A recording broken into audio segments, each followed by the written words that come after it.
अगर है हिम्मत सदन में तो कागज पटक कर दिखाए कि 8.5 एकड़ का जमीन हेमंत सोरेन के नाम पर है। अगर होगा मैं उस दिन से राजनीति से इस्तीफा दे दूंगा। गलती से गले में फंस गया तो पूरा का पूरा आंतड़ी फाड़ के बाहर। इस वजह से संभल के खाने का कोशिश कीजिएगा। इस घटना को अंजाम देने में कहीं ना कहीं राजभवन भी शामिल रहा है। क्या कहावत है कि हम करे तो गुनाह, ये करे तो क्या, यही कहावत। मैं तो कहता हूं, मैं फिर से कहता हूं कि आप लोग दस्तावेज लाइए सदन में, या आपने ईडी और सीबीआई को सपोर्ट कीजिए और कोर्ट में पेश करें। एक भी दस्तावेज अगर आप लोग निकाल के दिखा दे कि हमने 8.5 एकड़ जमीन हड़पी है, तो मैं उसी दिन राजनीति से संन्यास किया, झारखंड छोड़ के चला जाऊं। कोर्ट का आदेश है कि मीडिया के सामने या बाहर वक्तव्य नहीं देना है। तो हमने ईडी वाले से पूछा क्या सदन में भी बात नहीं रखनी है? तो उन्होंने ये भी कहा नहीं, सदन में भी आप नहीं रख सकते। हम बोले वाह। तो मैंने कहा कि आइए स्पीकर साहब के चेंबर में खड़े हो जाइए, बैठ जाइए, वहां से आदेश जारी कीजिए। प्रभु राम का प्राण प्रतिष्ठा हुआ 22 जनवरी को। राम राज आ गया, पहला कदम बिहार पड़ा। बेचारा एक पिछड़ा वर्ग का व्यक्ति की क्या हद होगी आप जानते हैं। दूसरा कदम झारखंड पर पड़ा, एक आदिवासी मुख्यमंत्री को निगलने का प्रयास। क्योंकि इस आदिवासी मुख्यमंत्री के शरीर में हड्डियां कुछ अधिक है, इसलिए उस हड्डी को निकालने के लिए ईडी उसका डिसेक्शन करने में लगी हुई। हम जंगल से बाहर आ गए, इनके बराबर बढ़ गए तो इनकी कपड़े मैले होने लगते। अभी तो गवर्नर हाउस का कोरम पूरा हो गया, अब विधानसभा से लोग कब अरेस्ट होंगे, राष्ट्रपति भवन से कब अरेस्ट होंगे, लोकसभा राज्यसभा से लोग कब अरेस्ट होंगे। और मुझे पता था ये मुझे भी 5 साल पूरा करने में रोड़े अटकाएंगे। और नतीजा ये हुआ, आखिरी सांस तक कुछ भी करो 5 साल पूरा नहीं होना चाहिए। मैं कहना चाहूंगा 31 जनवरी की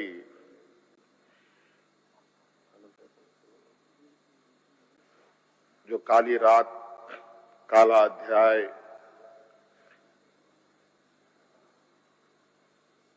देश के लोकतंत्र में नए तरीके से जुड़ा है।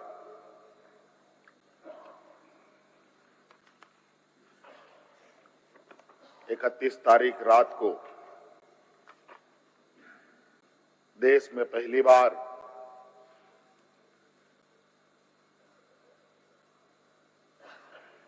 किसी मुख्यमंत्री का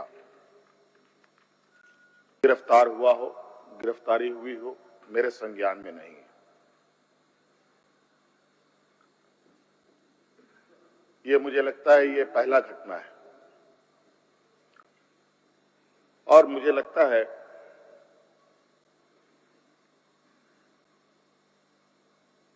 इस घटना को अंजाम देने में कहीं ना कहीं राजभवन भी शामिल रहा है।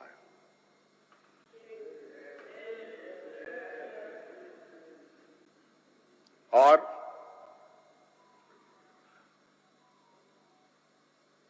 जिस तरीके से ये घटना घटित हुई है, मैं बहुत आश्चर्यचकित हूं।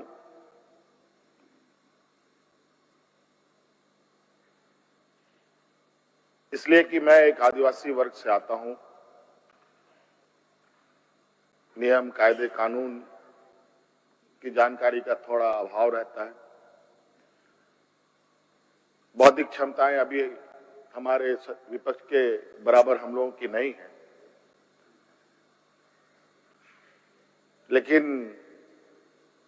सही गलत की समझ तो हर इंसान भी रखता है, हर जानवर भी रखता है।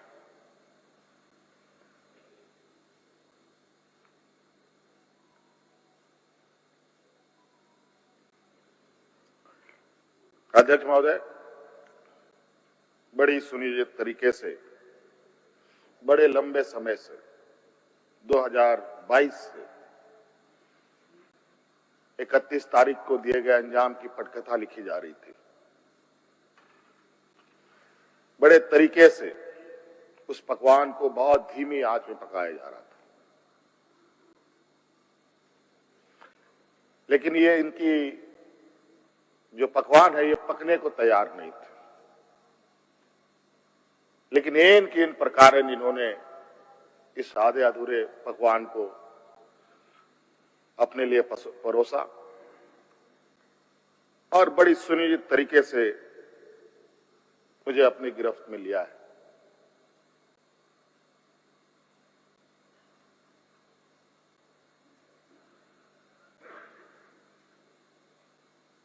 और आज कहीं ना कहीं ऐसा लगता है अध्यक्ष महोदय कि बाबा भीमराव अंबेडकर जी का जो सपना था कि सभी जात धर्म के लोग एक समान प्लेटफॉर्म पे आए, एक बराबरी और एक साथ चले, मुझे लगता है कि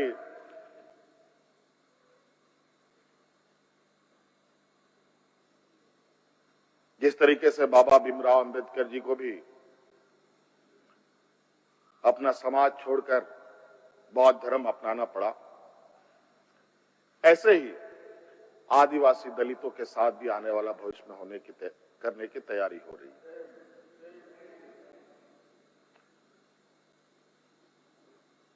बड़ा सुनियोजित तरीके से अनेकों कालखंड को देखेंगे अध्यक्ष महोदय,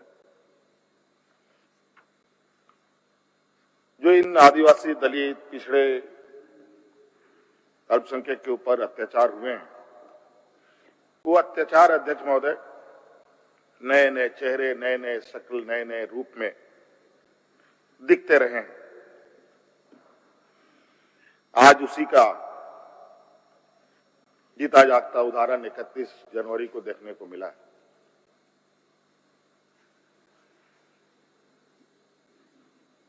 और आज कहीं ना कहीं इन वर्गों के प्रति जो हमारे सत्ता पक्ष की घृणाएं हैं, ना जाने इनकी घृणाएं इतनी, इनको ताकत कहां से मिलती है, ये हमारे समझ से परे है।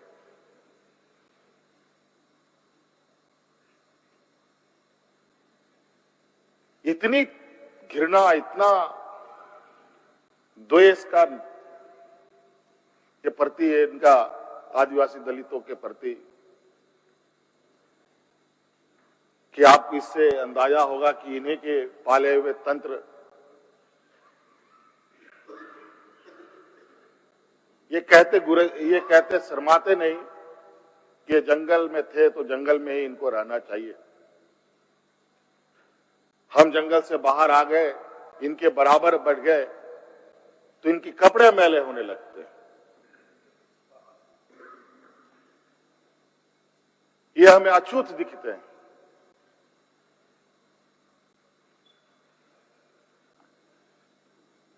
और इन्हीं विडंबना को तोड़ने के लिए हमने एक प्रयास किया था अध्यक्ष महोदय, क्योंकि झारखंड आदिवासी दलित पिछड़ा राज्य है, इन समूह को आगे बढ़ने का, इनका मार्ग प्रशस्त करने में हमने कोई कमी नहीं छोड़ी। इनका बस चले तो हम अभी भी जंगल में जाकर के वही 50-100 साल पुरानी जिंदगी में जिए। और मुझे इसका आभास था अध्यक्ष महोदय, जो इनके अंदर छुपी कुंठा है वो आए दिन ये बयां करती थी। इनके आचरणों से, इनके बयानों से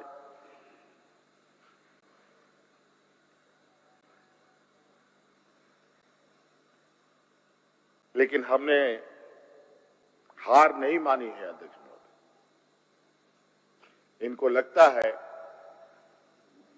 कि मुझे जेल के सलाखों के अंदर डालकर ये अपने मंसूबे में सफल हो जाएंगे। ये झारखंड है अध्यक्ष महोदय, ये देश का एक ऐसा राज्य है जहां हर कोने में आदिवासी, दलित, पिछड़े वर्गों से अनगिनत सिपाहियों ने अपनी कुर्बानी देकर यहां के आदिवासी दलितों की जान बचाई। देश आजादी के सपने भी ये लोग नहीं देखते थे अध्यक्ष महोदय, तब से झारखंड के आदिवासी अपनी हक अधिकार की लड़ाई लड़ रहे। ये तो बहुत बाद में आए, लेकिन बौद्धिक संपन्नता, आर्थिक संपन्नता,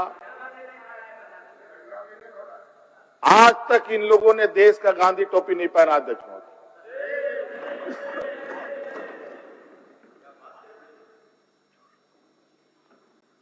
अध्यक्ष महोदय, ईडी, सीबीआई, इनकम टैक्स, जिनको देश के विशेष और काफी संवेदनशील व्यवस्थाएं कही जाती है, जहां करोड़ों रुपया, 12 लाख, 14 लाख करोड़ रुपया डकार कर इनके सहयोगी विदेश में जाके बैठे हैं, उनका एक बाल बाका करने का औकात इनके पास नहीं है। इनके पास औकात है देश के आदिवासी, दलित, पिछड़े के ऊपर, और बेगुनाह लोगों पर, और उसमें भी गुनाह किया हो तब की बात तो अलग है, बेगुनाहों पर अत्याचार कर। आज मुझे किस लिए अरेस्ट किया गया अध्यक्ष महोदय? 8.5 एकड़ जमीन के घोटाले पर। अगर है हिम्मत सदन में तो कागज पटक कर दिखाएं कि 8.5 एकड़ का जमीन हेमंत सोरेन के नाम पर है। अगर होगा मैं उस दिन से राजनीति से इस्तीफा दे दूंगा। अध्यक्ष महोदय, जब राजनीतिक रूप से ये नहीं सकते हैं तो ऐसे ही बैकडोर से हमला करते हैं, पीठ पर हमला करते हैं। अध्यक्ष महोदय, मैं आंसू नहीं बहाऊंगा, आंसू वक्त के लिए रखूंगा। आप लोगों के लिए आंसू का कोई मतलब नहीं। आदिवासी दलितों का, पिछड़ों का, आदिवासी के आंसुओं का कोई मोल नहीं। वक्त आने पर हम इनके एक एक सवालों का जवाब और एक एक इनके षड्यंत्र का जवाब वक्त आने पर बड़ी माकूल तरीके से दिया जाएगा। एक्चुअली दुर्भाग्य है अध्यक्ष महोदय इस राज्य का, तथाकथित हमारे राज्य के ही कुछ लोग जो ऐसे सामंती विचार वाले के चरणों में जाकर के झुककर उनकी सेवा और पूजा अर्चना में लगे। नहीं तो इस राज्य की इतनी दुर्दशा नहीं होती अध्यक्ष। राज अलग हुए 23 साल हो रहे हैं, 24 साल हो गए अध्यक्ष महोदय। किसने सबसे अधिक राज किया इस राज्य में? ये मुझे बोलने का जरूरत नहीं है, किसी को बताने की भी जरूरत नहीं। सब अपने गिरेबान में देखें, सबको पता चलेगा कौन कहां बैठा, किसने क्या काम किया। घोटाले इनको 2024 से ही नजर आ रहे हैं, 2000 से नजर नहीं आ रहे, 2019 से ही इनको नजर आ रहे हैं। आज ये नहीं चाहते अध्यक्ष महोदय देश का आदिवासी, दलित, पिछड़ा, अल्पसंख्यक देश के सर्वोच्च स्थान पर पहुंचे। ये नहीं चाहते कि ये जज बने, ये नहीं चाहते ये IAS IPS बने, ये नहीं चाहते ये राजनेता बने। इन्हीं के साथ बैठे लोग हैं। इन लोगों ने भी आदिवासी नेता बनाया था मुख्यमंत्री। बता दीजिए इन कितने आदिवासियों ने 5 साल पूरे किए। और मुझे पता था कि मुझे भी 5 साल पूरा करने में रोड़े अटकाएंगे। और नतीजा ये हुआ, आखिरी सांस तक कुछ भी करो 5 साल पूरा नहीं होना चाहिए, रिकॉर्ड में नहीं लिखना चाहिए, रजिस्टर में नाम नहीं आना चाहिए। बस यही। अध्यक्ष महोदय, हम लोगों ने सर झुकाकर चलना नहीं सीखा। यही खासियत है आदिवासियों। लेकिन होता है कि सरसों में ही भूत है तो सारा भूत भागेगा का, माफ कीजिएगा, सरसों में ही भूत है तो भूत भागेगा का। यहां कुछ भूत ऐसे भी हैं जिसकी वजह से ये कठिनाइयों का सामना करना पड़ता है। बहुत प्रयास हुआ। जब जब हम लोगों ने अलग राज्य का परिकल्पना किया तब भी इन लोगों ने हंसी उड़ाई कि आदिवासी लोग अलग राज्य लेगा। जब हम सत्ता में आए, आदिवासी सत्ता चला पाएगा, कुछ दिनों में गिर जाएगा। मैं हवाई जहाजों में चलता था अध्यक्ष महोदय, उसमें भी इनको तकलीफ। मैं 5 स्टार होटलों में रुकता था, उसमें भी इनको तकलीफ। मैं BMW कार में घूमता हूं, उसमें भी इनको तकलीफ।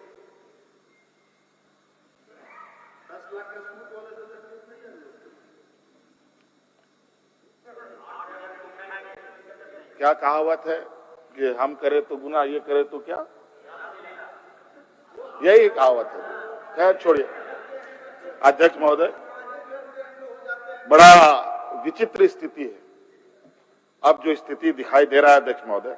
कुल मिलाकर झारखंड के परिप्रेक्ष्य के अलावा पूरे देश के पैमाने में अब आदिवासी, दलित, पिछड़ा, अल्पसंख्यक सुरक्षित नहीं। विशेषकर झारखंड में तो यहां के खनिज संपदाओं को, जो वर्षों से इस पर लोगों की गिद्ध नजर है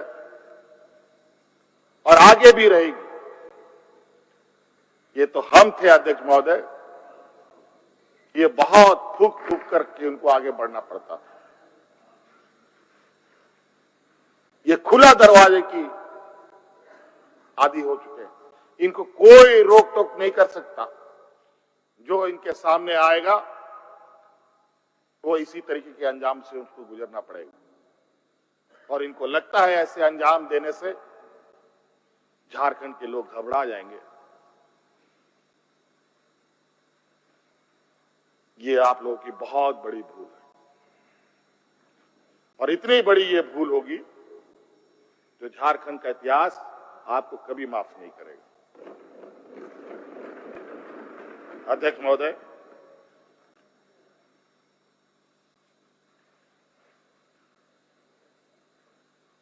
आज जो षड्यंत्र का पैमाना है वो इस कदर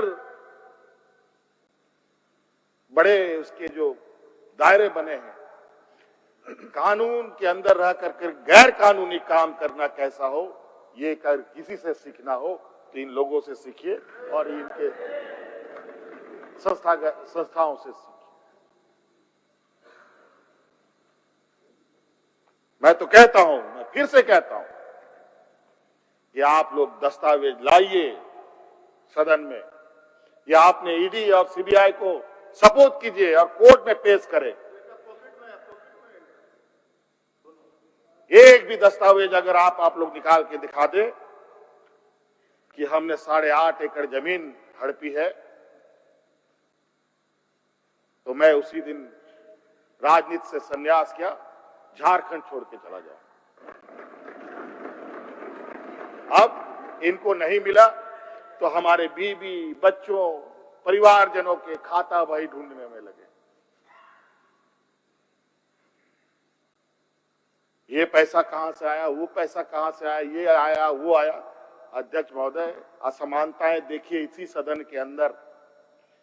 जो सरकार के द्वारा उपलब्ध कराए जा रहे ऋण, जो यहाँ के आदिवासी विधायकों को कितने वर्षों के लिए मिलता है और गैर आदिवासियों को कितने सालों के लिए मिलता है।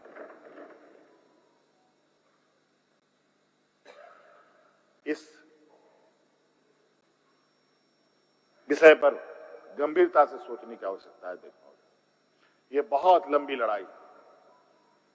आज जिस तरीके से बड़ा मछली छोटा मछली को खा जाता है, सामाजिक व्यवस्था में भी यही कहानी है। एक बड़ी व्यवस्था छोटी व्यवस्था को खाने का हर बरकस प्रयास करती है।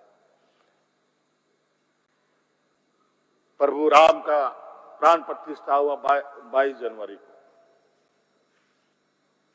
राम राज आ गया, पहला कदम बिहार पड़ा। बेचारा एक पिछड़ा वर्ग का व्यक्ति की क्या हद होगी आप जानते हैं।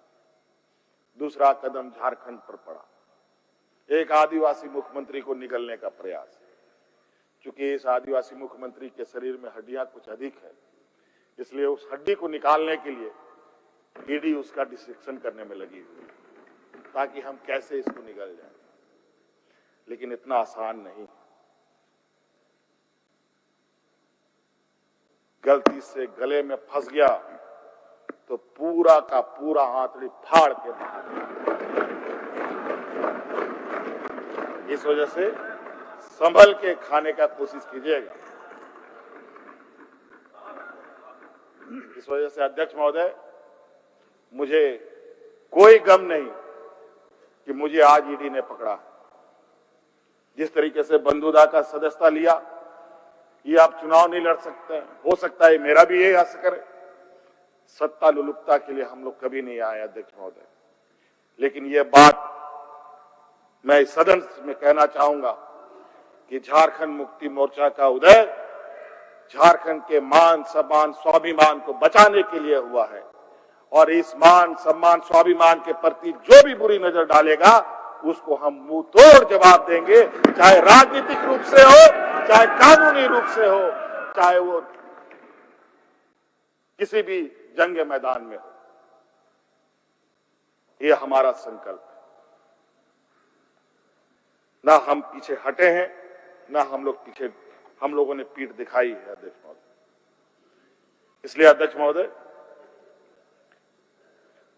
मुझे तो कोर्ट का आदेश है कि मीडिया के सामने या बाहर वक्तव्य नहीं देना है। तो हमने ईडी वाले से पूछा, क्या सदन में भी बात नहीं रखनी है? तो उन्होंने ये भी कहा, नहीं सदन में भी आप नहीं रख सकते। हम बोले वाह। तो मैंने कहा कि आइए स्पीकर साहब के टेबल में खड़े हो जाइए, बैठ जाइए, वहां से आदेश जारी कीजिए, फिर हम चुप हो जाएंगे। ये स्थिति है अध्यक्ष महोदय। अब उस दिन का इंतजार है। अभी तो गवर्नर हाउस का कोरम पूरा हो गया।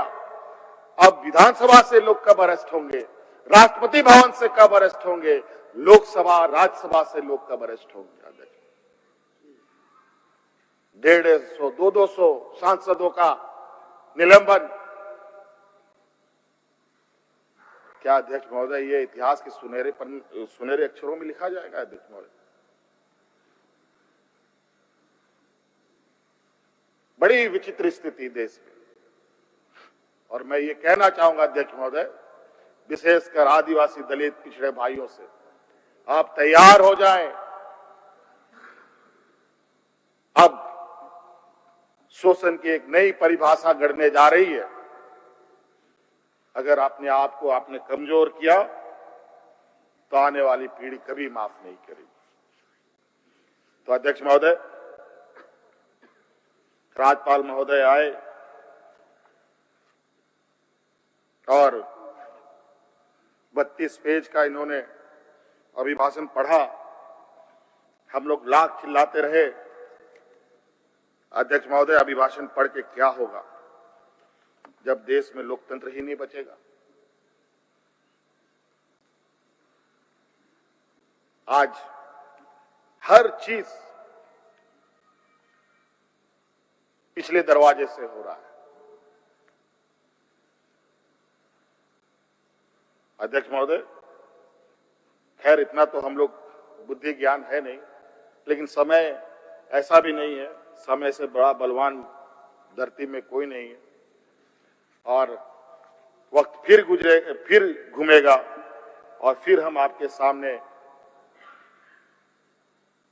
उपस्थित होंगे और इतनी मजबूती के साथ उपस्थित होंगे कि फिर जो षड्यंत्र कर रहे हैं वो षड्यंत्र आपके धरे के धरे रहे और इस देश के और अपने राज्य के आदिवासी दलित पिछड़ों के लिए जो संघर्ष करना होगा वो करते रहेंगे। धन्यवाद। मान्य सदस्य, मान्य नेता पर thefollowup.in. Like, share, and subscribe. www.thefollowup.in